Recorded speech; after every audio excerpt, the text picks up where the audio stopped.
Assalamualaikum warahmatullahi wabarakatuh. Kali ini saya akan membahas materi tentang asam karboksilat. Eh, yang pertama yaitu kita harus tahu terlebih dahulu apa itu asam karboksilat. Asam karboksilat merupakan senyawa karbon yang mempunyai gugus karboksil, COOH. Istilah karboksil berasal dari dua gugus, yaitu gugus karbonil, CO, dan gugus hidroksil, OH.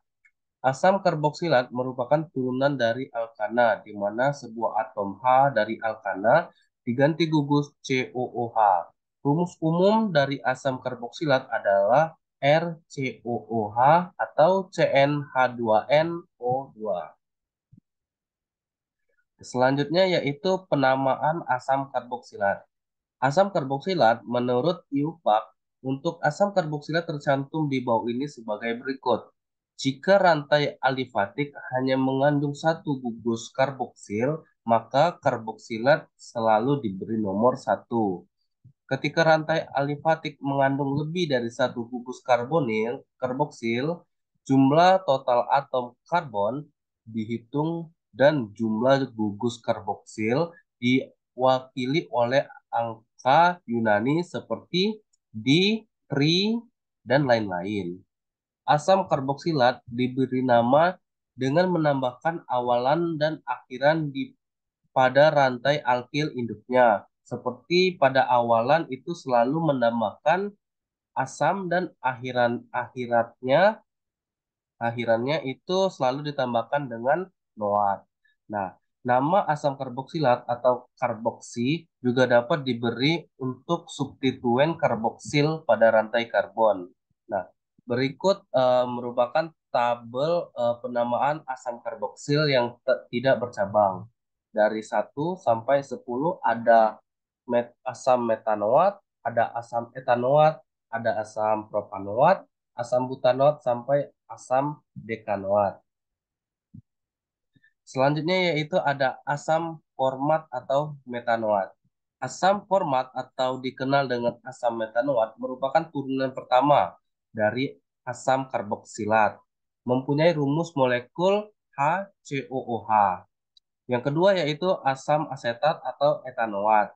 Asam etanoat atau asam cuka adalah senyawa kimia asam organik yang dikenal sebagai pemberi rasa asam dan aroma dalam makanan.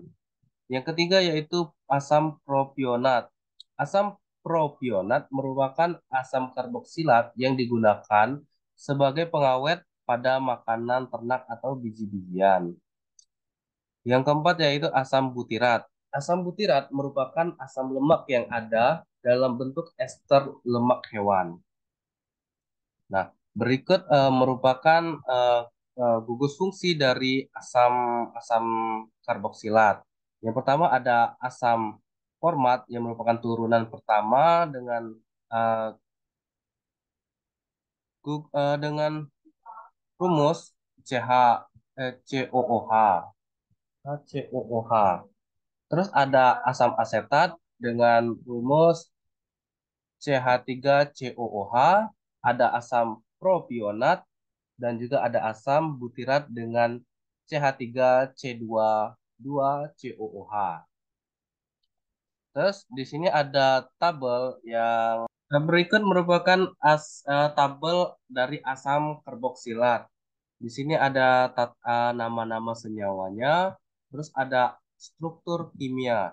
Dari nama senyawanya ada asam pentanoat, asam 2-metil butanoat, asam 3-metil butanoat, dan asam 2,2 dimetil propanoat.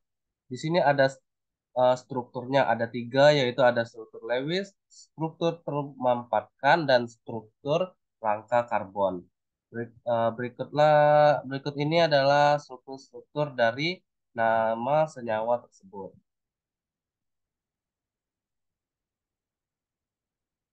Nah, selanjutnya yaitu sifat umum. Yang pertama yaitu asam karboksilat merupakan asam lemah karena semakin pendek rantai karbon, kekuatan asamnya semakin bertambah. Asam karboksilat dapat bereaksi dengan basa menghasilkan garam. Ini disebut sebagai reaksi penetralan. Yang ketiga yaitu asam karboksilat dapat bereaksi dengan alkohol menghasilkan ester yang disebut dengan reaksi esterifikasi.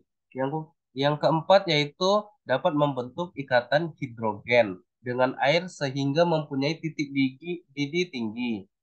Yang kelima yaitu mulai dari C1 sampai dengan C4 mudah larut dalam air.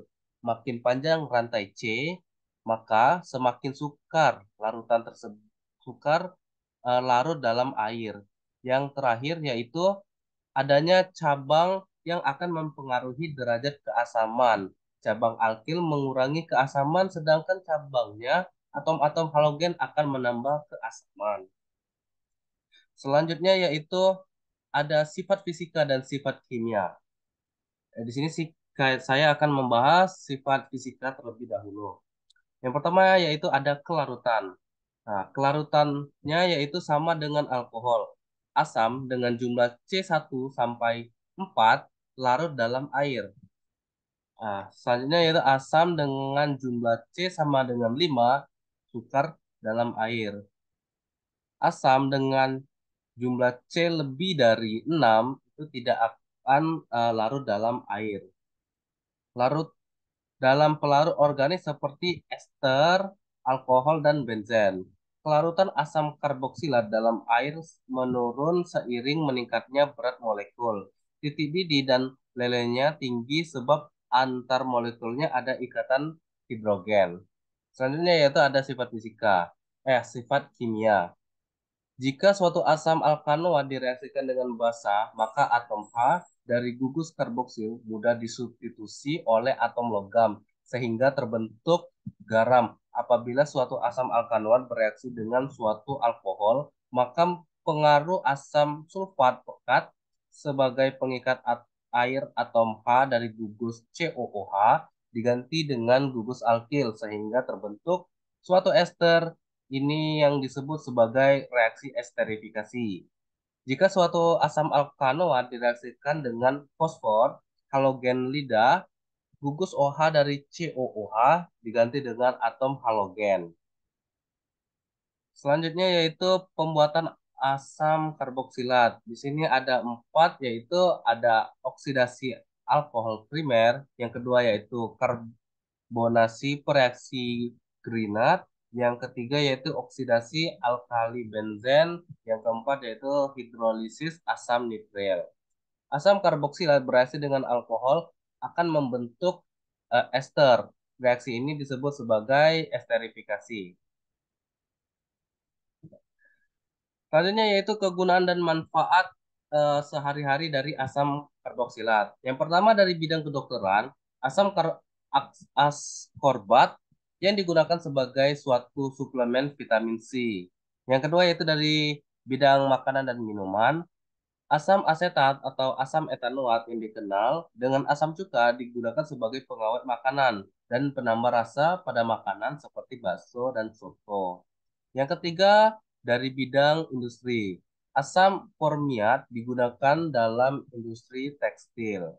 Yang keempat, bidang pertanian dan peternakan. Asam format pada unggas industri yang terkadang ditambahkan pada makanan untuk membunuh E. coli bakteri. Yang terakhir, pada bidang laboratorium. Asam format dan asam asetat yang digunakan untuk pengubah pH stabil. Selanjutnya yaitu ada sintetis asam karboksilat. Di sini ada oksidasi alkena. Berikut merupakan rumus atau reaksi dari oksidasi alkena. Yang kedua yaitu ada oksidasi aldehid dan alkohol primer. Berikut merupakan reaksinya dari 4 metil 1 pentanol yang direaksikan dengan CrO3 menghasilkan 4 metil pentanoat asid. Oke. Yang ketiga yaitu ada oksidasi alkil benzen. Gugus alkil 1O dan 2O, tetapi tidak gugus 3O yang terikat langsung pada cincin benzena dioksidasi oleh KMNO4 menjadi gugus CO2H. Berikut merupakan reaksinya. Hmm. Yang keempat yaitu ada Oksidasi cincin benzena. Cincin benzena dari suatu alkil benzena dapat diubah menjadi gugus karboksil dengan ozonolisis yang diikuti oleh pengolahan dengan H2O2. Berikut merupakan reaksinya. Yang kelima yaitu oksidasi metil keton atau reaksi haloform. Yang keenam ada hidrolisis cyanohidrin dan nitrin lainnya. Berikut merupakan reaksinya. Yang ketujuh yaitu karbonasi bereaksi Grignard. Reaksi Grignard bereaksi dengan CO2 menghasilkan magnesium karboksilat. Pengasaman menghasilkan asam karboksilat. Nah, berikut merupakan reaksi dari karbonasi bereaksi Grignard. Di sini kita ada latihan soal, ada satu, dua, tiga, empat, ada 4 ABC dan 5 esai. Mungkin itu saja materi yang bisa saya sampaikan. Sekian, terima kasih. Wassalamualaikum warahmatullahi wabarakatuh.